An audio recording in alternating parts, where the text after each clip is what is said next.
Toplo dobrodošli. Danes bomo poleg druženja tudi malce ustvarjali. Sama zelo rada podarjam kruh, ki pa ga vedno tudi malce okrasim. Preprost način za okraševanje kruhkov pa je uporaba šablon. Tako, da bomo danes združili točno takšno velikonočno šablono. Potrebovali boste karton, motiv, folijo in pa olfanož ali nož za zarez. Za krasitev kruha pa še belo moko, cedilo ali čajno bučko.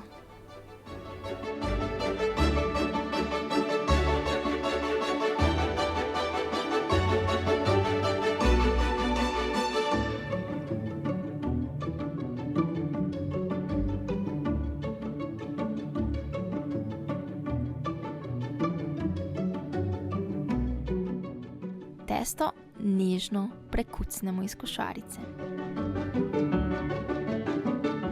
in iz njega odstranimo odvečno moko.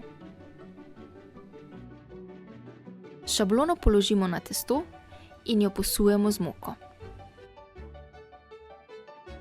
Nato jo previdno odstranimo, da ne poškodujemo motiva. Na koncu testo še zarežemo. Poglejte, kakšen krasen kruhek smo združili. Meni so doma narejena darila najbolj pri srcu. Kaj pa vam? Lep drožast pozdrav in naj druži!